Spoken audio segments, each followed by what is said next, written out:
If you think modern action peaked with John Wick or The Raid, you are entirely unprepared for what happens when you cross ultra-violent Indonesian bone-crunching with absolutely Looney Tunes logic. The Furious is a movie where characters take a sledgehammer straight to the skull and treat it like a minor inconvenience, and a little girl on the back of a motorcycle handles a lead pipe like a seasoned street brawler.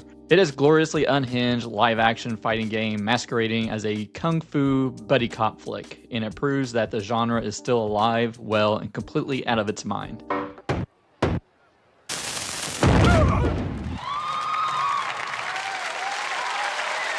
Thank you! And remember, don't trust anyone over 30! I'm always down for a very violent martial arts film like this.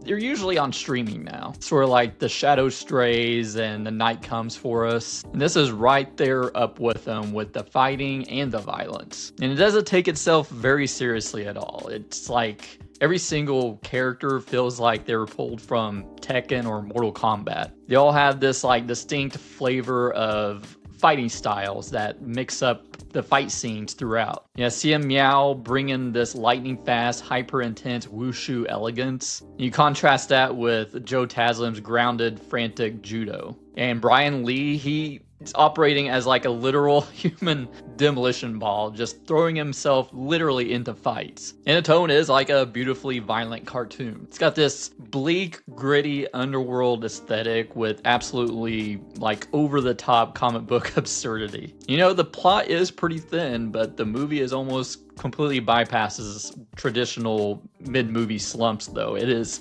just constant action, something going on, someone bleeding, someone getting the shit beat out of them.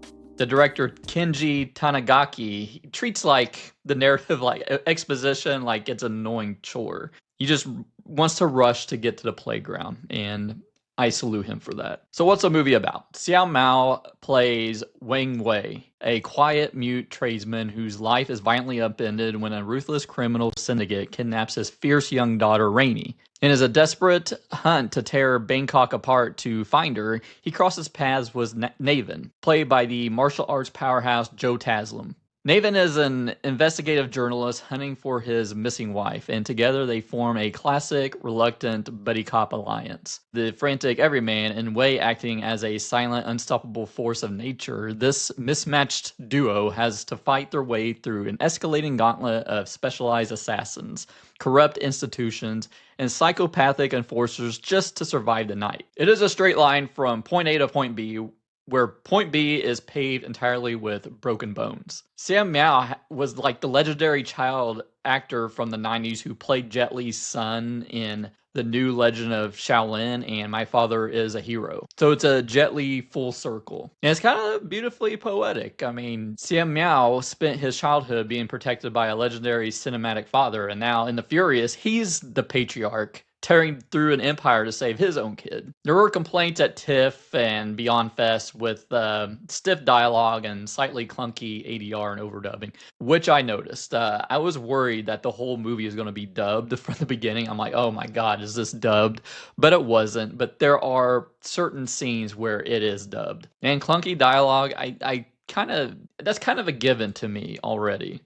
I don't know how well it's translated, but it's an action movie. It is a really dumb action movie that's very entertaining. I am not going to expect Quentin Tarantino style dialogue in The Furious. That's not what I came to see. We're going to show what's happening. We're going to talk a little bit, and there's going to be another fucking kick-ass fight scene. And, I mean, with the dialogue, what do you expect? You got actors from China, Indonesia, Thailand, and Japan filming in Bangkok. Everyone's speaking different languages. It serves as a functional bridge just to get these international icons in the same room so they can punch each other. It's basically an abandoned, gutted retail unit in Suwon Road in Bangkok. And they flipped it to make it look like a police station. And like the whole third act takes place in this. And I guess it's like a long ass fight scene.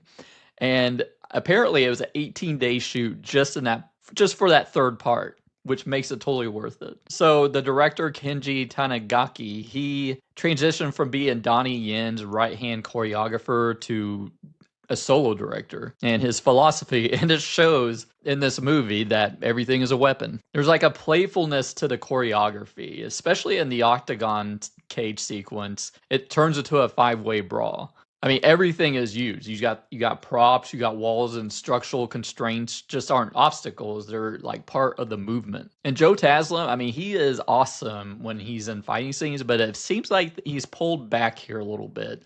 He kind of takes a little bit of a backseat with where the choreography is concerned to play like a frantic everyman. I mean, he's a journalist. He's an investigative journalist. But this allows Miao's hyper intense wushu style to completely dominate the screen. And Brian Lee, who he was in Everything Everywhere All at Once, he's like a standout in this. I mean, he's like just a brute who just throws his entire body around like it's a human missile. And you got Yayan Ruin, I think I'm saying his name right. He's in the raid.